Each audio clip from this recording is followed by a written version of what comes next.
أعوذ بالله من الشيطان الرجيم.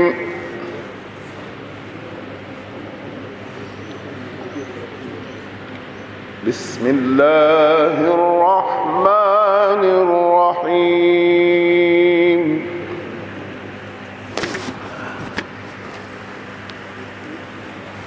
إنما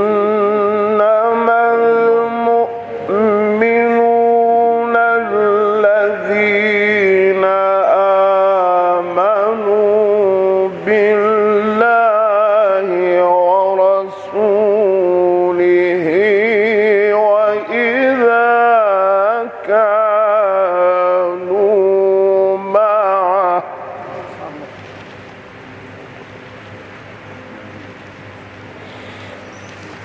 وإذا كانوا معه على أمر جامع لم يذهبوا حتى يستأذنوه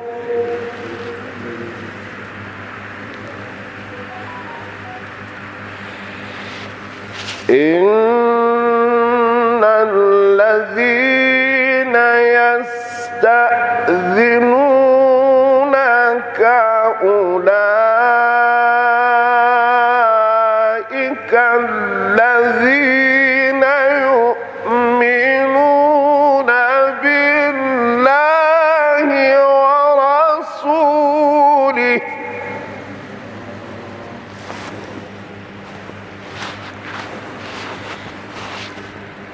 فإذا استأذنوك لبعض شأنهم فأذن لمن شئت منهم واستغفر لهم الله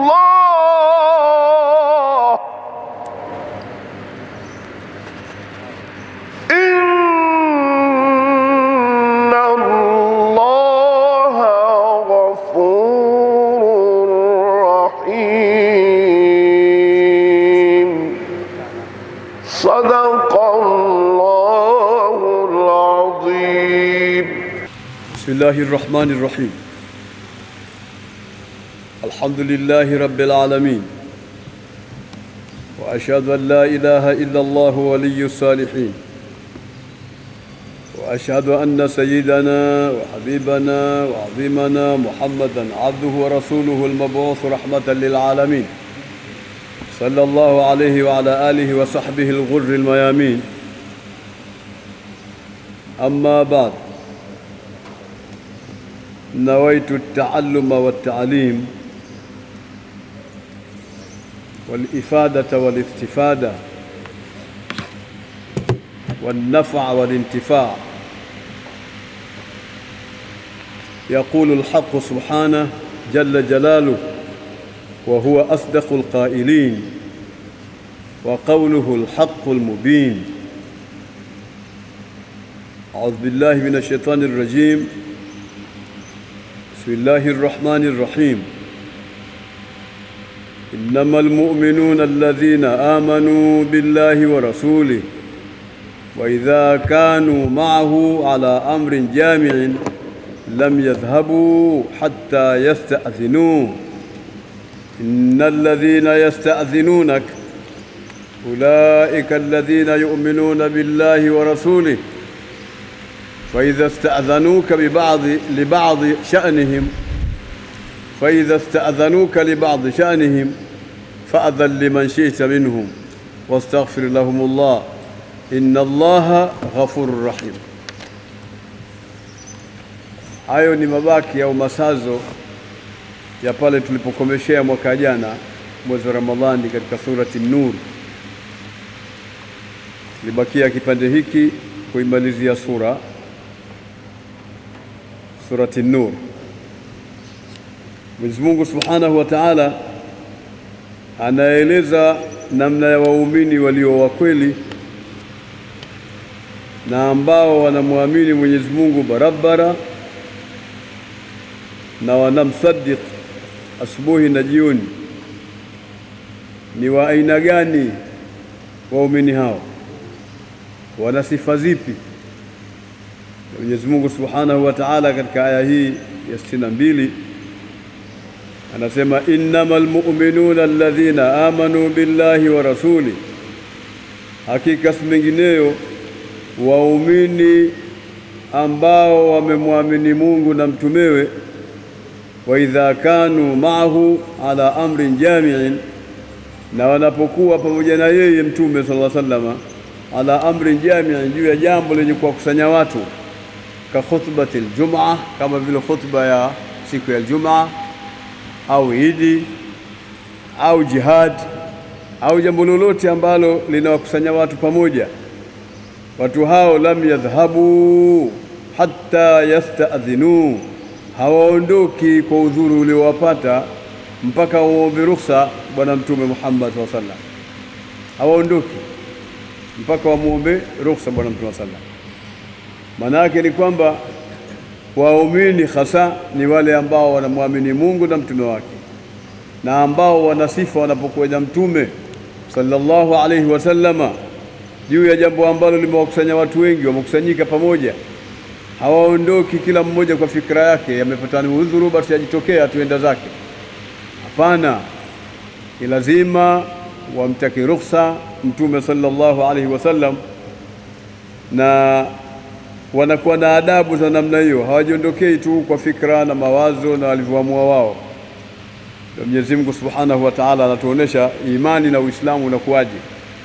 Ameleta kitu kinaitwa adatu hasrin, kuonesha hakuwa muumini ila ni yule ambaye kamwamini Mungu kwanza na akamwamini na mtume wake Muhammad sallam. Ndio maana na faida ya kuletwa adatu hasrin, yani ili iwe ni muumini kamili, basi ni lazima yule mtu, jambo la kwanza si kumuita tu Muislamu, kumuita tu muumini, ila ni kuonekana kwamba amemwamini kweli Mungu na amemwamini kweli mtume wake ambaye ni Muhammad sallallahu alaihi wasallam. Yakishamalizika hayo, kuna na mengine yanayomfanya ile imani yake na Uislamu ukamilike, wanapokuwa katika jambo lenye kuwakusanya. Wa idha kanu ma'ahu, na wanapokuwa pamoja na yeye mtume sallallahu alaihi wasallam. Ma'ahu manake ay ar-rasul, yani idha kanu ma'a ar-rasul, watakapokuwa pamoja na nani? Na mtume sallallahu alaihi wasallam, ala amrin jami'in, juu ya jambo ambalo lenye kuwakusanya. Isnad ya jam'i kwenye neno amr, isnadul jam'i lil amri majazun athli, kwa sababu balagha za mtaelewa nazungumza nini. Lakini haki yake ilikuwa itegemezwe kwa waumini, wa haquhu an yusnada lilmu'minin, lakini imekuja imetegemezwa kwenye jambo. Kwa sababu gani? Kwa sababu ya faida. Kwa wanapokusanyika katika jambo ambalo linawakusanya wao, kama vile khutba ya Ijumaa na Eid wal Ayad na Eid wal Hurub na vita vile ambavyo Waislamu wameambiwa wakapigane, wala hadithi na hata mazungumzo tu, wamekaa kwa ajili ya mazungumzo fulani, wanataka kuzungumza kwa maslahi ya Uislamu au maslahi hata ya ulimwengu yasiokuwa na tabu, wa ghairi dhalika, na sio kwa hayo. Wanapokuwa katika jambo la namna hiyo, tena wako pamoja na mtume, hakuna anayeshoropoka tu akajiondokea mpaka amtake ruhusa bwana mtume Muhammad sallallahu alaihi wasallam. Anasema lam yakhruju hatta yaquma tijaha an-nabi, yani asema wakana Rasulullah sallallahu alaihi wasallam idha sa'ida al-minbara yawm al-jum'ah, alikuwa mtume sallallahu anapopanda kwenye mimbar siku ya Ijumaa, wa arada ar-rajulu an yakhruja min al-masjid, kisha akataka mtu kutoka msikitini. Mtume anatoa khutba, lakini yule bwana amechukua ni udhuru, umemtokezea udhuru, kuna jambo ambalo linamhangaisha, ni lazima atoke. Mtu huyo lam yakhruj, hatoki hatta yaquma tijaha an-nabii sallallahu alaihi wasallam, mpaka enda akasimame mbele za mtume. Anakuja moja kwa moja mpaka karibu pale mtume sallallahu alaihi wasallam anapotolea khutba, anakaa mbele yake mpaka mtume anapomuona, anajua huyu mtu kuja kwake hapa kuna ishara ya kwamba ana haja hakusimama hivi hivi tu. Kwa hiyo kule kusimama kwake mbele za mtume kunaonesha kutaka ruhusa kwa Mtume sallam. Kwa Mtume sallam anatoa ruhusa kwa mtu kwa ishara. Ukiwa katika khutba umwambie haya, nenda wewe, simama kuto bwana, nenda zako bwana.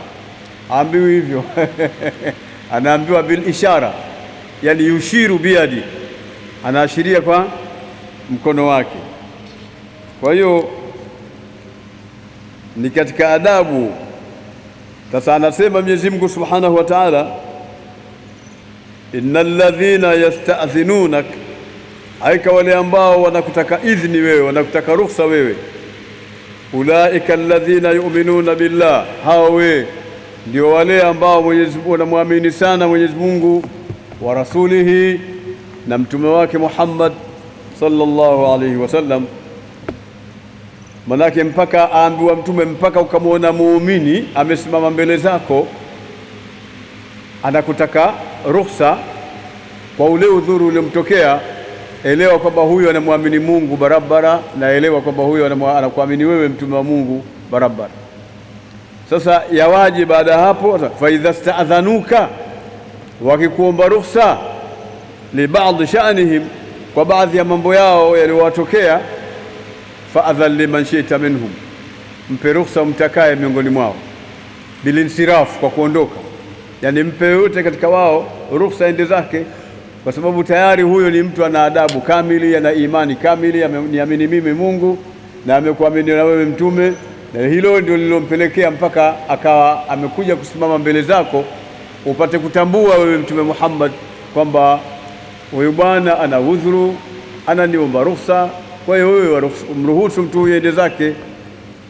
Lakini halitoshi hilo la kumpa ruhusa tu ya kuondoka. Wastaghfir lahumullah, kisha watakie msamaha kwa Mwenyezi Mungu. Inna Allaha ghafurur rahim, hakika Mwenyezi Mungu ni mwingi wa kusamehe, mwingi wa rehma. Yani waombee Mungu, kwa sababu kuna kipindi itakuwa hawako na wewe. Kwa hiyo baraka ya kikao cha wewe mtume Muhammad ukiwa na sahaba zako, kuna mengi yatawapita. Kwa kuwa watapitwa na mengi, basi watakie msamaha kwa Mwenyezi Mungu Subhanahu wa Ta'ala, na waombe rehema kwa Mwenyezi Mungu Subhanahu wa Ta'ala. Kwa sababu gani? Ili Mwenyezi Mungu awape badali, liyubaddila Allahu ma fatahum min mujalasatik, yani Mwenyezi Mungu awabadilishie yale mambo ambayo yatakuwa yamewapita kwa kule kutokukaa na wewe. Hawapo tena, kwa kuna mambo mengi yanapita, wenzao wamepata, lakini wao wameshikwa na udhuru maskini, lakini wana adabu, wanamwamini Mungu na mtume, wakaja moja kwa moja kuja kuomba ruhusa, waruhusu, kisha watakie msamaha. Mwenyezi Mungu awape badali ya yale mambo yatakayokuwa yamewapita katika kile kipindi ambacho itakuwa hawapo na wewe. Angalia Mwenyezi Mungu Subhanahu wa Ta'ala anapotufundisha adabu kwa ishara ya kuonesha kwa mtume Muhammad sallallahu alaihi wasallam. Leo watu wangapi wanakaa na mashekhe hapa? Watu wangapi khutba zinasomwa zinafanyaje, wajitokea na simu na waya anakwenda kusikiliza jalla jalalu, na watu hawao mashekhe wako, lakini hawaombi ruhusa, ombi chochote. Anamwona mtu wa kawaida tu, mtu anapoza muda tu pale, hana cha kufanya ndio maana anasomesha, hana cha kufanya ndio maana anahutubu, hana cha kufanya ndio maana anatoa mawaidha. Hapana, adabu ndio hizi ambazo tumefundishwa katika Qur'ani. Wewe unataka kufundishwa na nani tena zaidi ya kufundishwa na Mungu? Na wala hajakatazwa, mtume mwenyewe hajakatazwa. Akitokea mtu ana udhuru akataka ruhusa, mpe, alafu baada ya kumpa pia liandamilizie hilo na kumtakia msamaha kwa Mungu, kwa sababu ataondoka, kuna baadhi ya mambo yatampita, lakini Mwenyezi Mungu ampe badali ya mambo mengine, ampe badali, kama kwamba kuunga ule unyonge uliojitokeza kipindi kile. Anaendelea Mwenyezi Mungu Subhanahu wa Ta'ala kutuambia,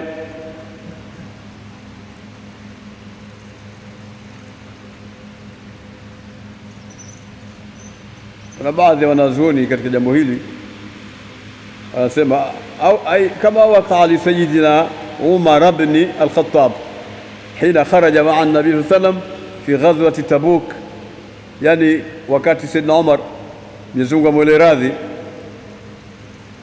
lilitokea jambo hili kwake wakati alipotoka pamoja na Mtume sallam katika vita vya Tabuk, haithu sta'adhana ar-rasula fi ar-rujuu' ila ahli.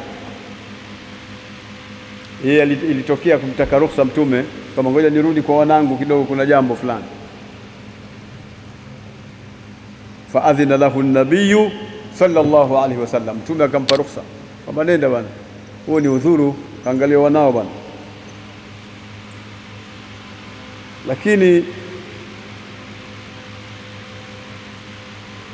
haya yote ni katika kuonesha tu namna ya kuchunga heshima na adabu, na mengine mengi hatunaja kuyazungumza, yatatupotezea muda mwingi. Mbele Mwenyezi Mungu Subhanahu wa Ta'ala atuambia la taj'alu du'a ar-rasuli bainakum ka du'a'i ba'dikum ba'dha. Atufundisha Mwenyezi Mungu Subhanahu wa Ta'ala, msifanye wito wa mtume kati yenu kama wito wa nyinyi mnavyoitana nyinyi kwa nyinyi, wenyewe kwa wenyewe. Hapana, la taj'alu du'a ar-rasul bainakum ka du'a'i ba'dikum ba'dha, msifanye wito wa mtume kati yenu kama wito wa baadhi yenu kwa baadhi nyingine, yani wenyewe kwa wenyewe mnavyoitana nyinyi wenyewe huko mitaani na huko majumbani kwenu na katika majobless yenu. Msifanye hivyo katika adabu za mtume, msiitane namna hiyo. Kumuita wewe Muhammad, ya Muhammad, la ya Abul Qasim, hapana. Huwatokei kumuita kwa jina lake wala kwa kunia, huwezi kumuita yeye. Mara sisi tumezoea kuitana baba Muhammad, mtume amekataza kumuita namna hiyo, wala kumkata jina ya Muhammad, hapana. Takamuite kwa jina lake yeye, ya ayuha rasul, ya Rasulullah, ya Nabii Allah. An-nabii na ar-rasul ni sifa katika sifa zake Mtume sallam. Ya ayuha nabii inna arsalnaka shahidan wa mubashiran wa nadhiran wa da'iyan ila Allah biidhnihi wa sirajan munira. Sifa zake hizi, sifa zake kwamba Mtume sallam hapa ni mtukufu kwa cheo, an-nabii ar-rasul. Na Mwenyezi Mungu Subhanahu wa Ta'ala katika Qur'an hakuna mahali ambapo kamuita mtume wake kwa kumkata, hamna. Hakuna mahali ambapo Mtume sallallahu alayhi Mwenyezi Mungu Subhanahu wa Ta'ala amuita ya Muhammad.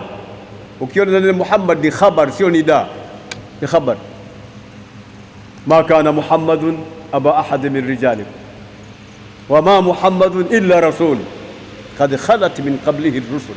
Namna hiyo, Muhammadur Rasulullah walladhina ma'ahu ashidda'u 'ala al-kuffari rahama'u bainahum, namna hiyo ila akhir al-aya. Kila utakapoona neno Muhammad, Mwenyezi Mungu amemuita kwa khabar, sio nida. Mahali ambapo amemuita kwa nida ni mahali ambapo amemuita katika njia ya kumtukufa, ya ayuhan nabii, ya ayuhar rasul.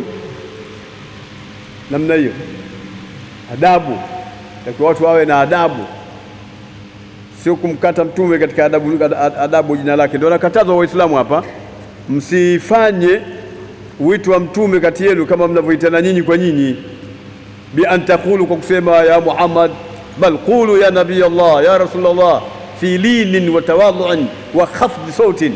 Angalia anavyosema al-Imam al-Allama an-Nihrir Ahmad Aswawi, anasema namna hiyo kwamba kumuita mtume muiteni ya Rasulullah au ya Nabii Allah, tena aitwe kwa adabu kamili na aitwe kwa jina la taadhima, ya Imam al-Mursalin, ya Rasul Rabbil Alamin, ya Khatam an-Nabiyyin wa ghairi dhalik. Aitwe namna hii. Sasa muite Muhammad, hapana. Mungu mwenyewe kamstahi mtume, natakiwa muite kwa lugha laini na kwa unyenyekevu na kwa kushusha sauti, sauti kuishusha iwe chini.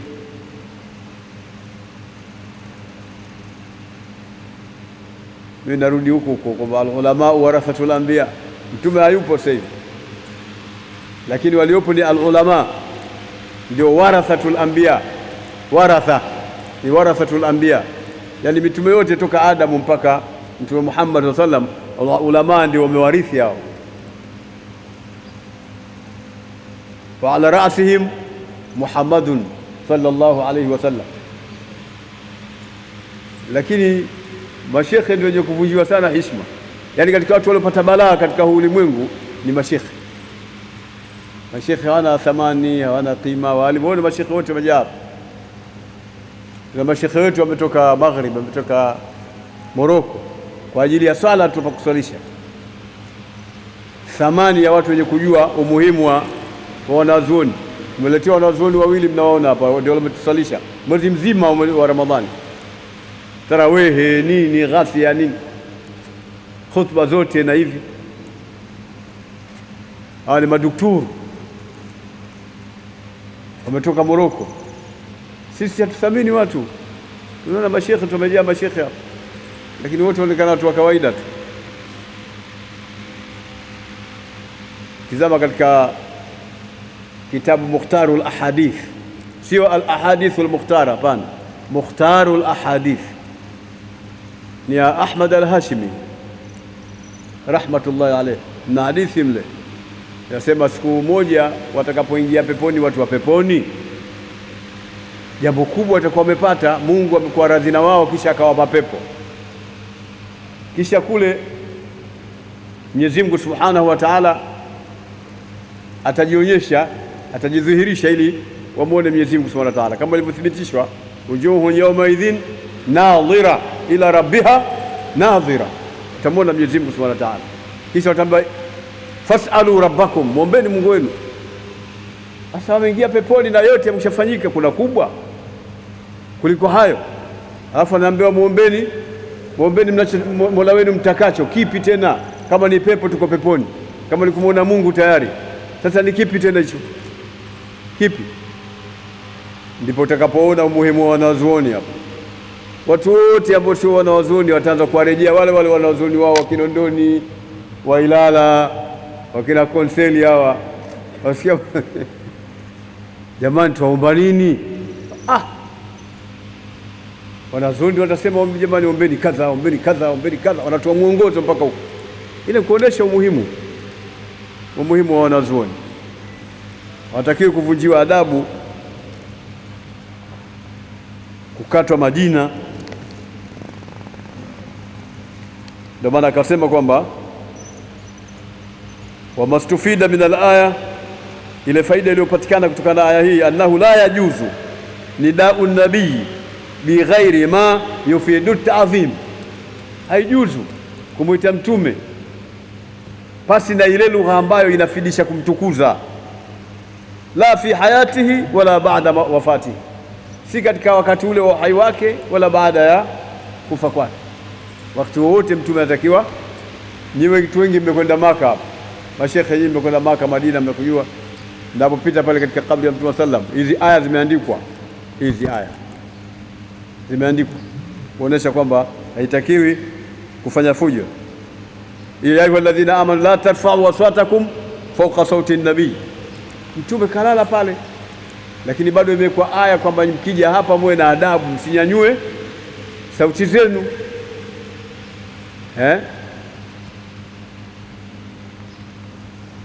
Mwenyezi Mungu atujalie tushikamane na adabu alizotufundisha Mungu na mtume wake Muhammad sallallahu alaihi wasallam.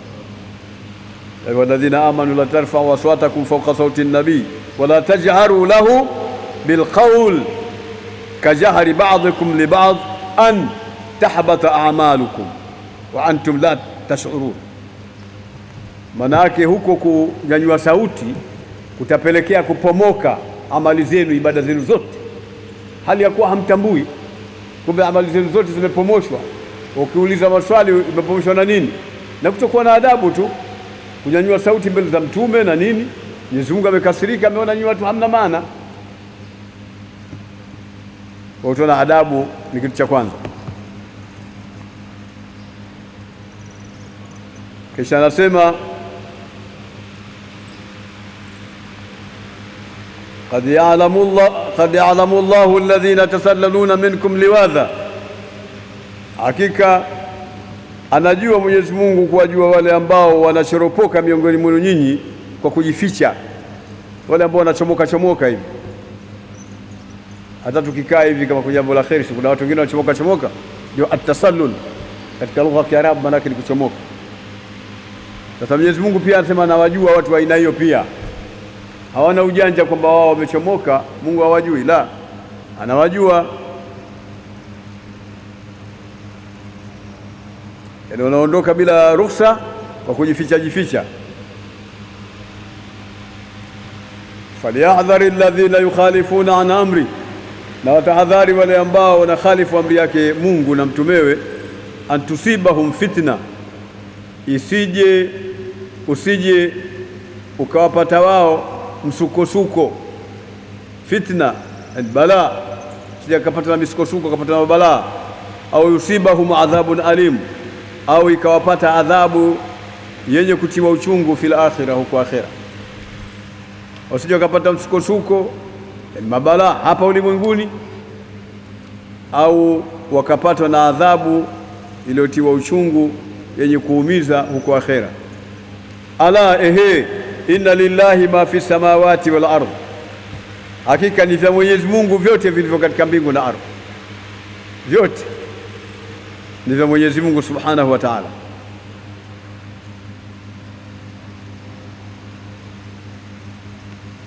Qad ya'lamu ma antum alayhi,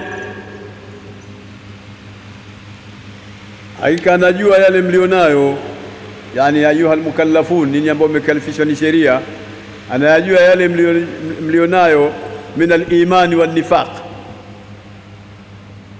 ambayo ni imani na nifaq. Hii min bayania, hii kwanza ukafasiri kama vile imani au unafiki, au unaweza kusema ambayo ni imani na unafiki. Ndio ibara ambayo tumepokea kwa mashaka zetu.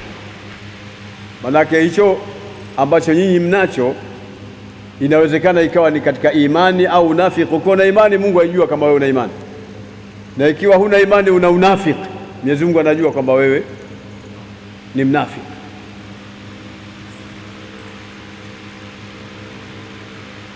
Wa yawma yurja'una ilayhi, na siku watakaporejezwa kwake, fayunabbi'uhum bima amilu, atawaambia yale walioyafanya katika kheri na shari, atawaambia yote waliowafanya katika kheri na shari. Wallahu bikulli shay'in alim, wallahu bikulli shay'in alim, na Mwenyezi Mungu kwa kila kitu, min a'malihim wa ghairiha, katika matendo yao na sio kwa matendo yao. Mwenyezi Mungu alim, ni mjuzi, anajua kila kitu, hakuna ambacho Mungu akijua. Yaani hakuna mtu anaweza kufanya jambo afa akajifanya Mungu atakuwa kwa hili, sidhani kama atakuwa analijua Mungu. Mungu anajua, ni alim ala wazni fa'il, ni katika mubalagha wa kuonesha kwamba Mwenyezi Mungu ni mjuzi mno. Hakusema wallahu ala bikulli shay'in alim, hakusema hivi. So wallahu bikulli shay'in alim, Mwenyezi Mungu kwa kila kitu yeye ni mjuzi mno, yani anakijua kitu kwa undani, anakijua sana, anakielewa zaidi kuliko unavyokielewa wewe ambao unakishangaa kitu hicho. Kwa hiyo Mwenyezi Mungu Subhanahu wa Ta'ala, fayuthibuhum ala alhasanat, kwa hiyo atawalipa juu ya yale mambo yao mema ambayo wameyafanya hapa ulimwenguni. Wa yu'athibuhum ala sayiat, na atawatesa na kuadhibu juu ya makosa ambayo wameyafanya mabaya katika ulimwengu. Mwenyezi Mungu atawaadhibu. Katika maisha ya mwanadamu, kila anapokaa ajue safari yake ya mbele kuna mawili: kuna kwenda kulipwa juu ya uliyofanya mema, kuna kwenda kuadhibiwa juu ya mabaya uliyofanya pia. Ni vitu viwili lazima ukiishi tu, hata kutembea barabarani hivi wewe unafanya hesabu kwamba nikitokea lolote hapa, nimegongwa ni gari, nimefanyaje, nimekufa, basi kuna mtalipwa juu ya mema yangu. Jema lolote ulilofanya Mwenyezi Mungu anakulipa, lakini baya lolote ulilofanya Mwenyezi Mungu atakuadhibu kwanza, ila yule ambaye Mwenyezi Mungu atamsamehe madhambi yake kwa kurejea, ikiwa ametubia mapema kabla ya kufa kwake, basi Mwenyezi Mungu ataikubali toba yake insha Allah taala. Kwa leo tukumbeshee hapa, kwa sababu tumetaka kufungua darasa tu. Biidhnillah taala, siku ya Jumamosi tutaendelea. Siku ya Jumaa tunapumzika, ndio kawaida yetu, lakini siku ya Jumamosi tunaendelea na darasa letu na sura inayofuata. Kuna mtu mmoja alikuja asubuhi nyumbani akataka kwamba angalau tungeingiza katikati ile suratul Munafiqin. Sasa tuingize sasa, na kitu gani mpaka nataka tufanye hilo? Tutaangalia namna gani ya kufanya, kama tunaweza tukaisoma mara moja kisha tukaendelea na vitu vingine. Wallahu waliyu tawfiq. Wassalamu alaikum wa rahmatullahi wa barakatuh.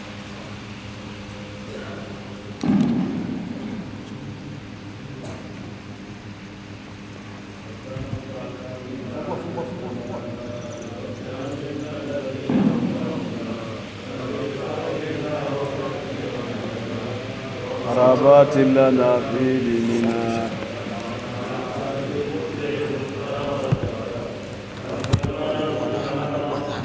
ndio sasa tunaendelea na makosa ndi bro kwa ndio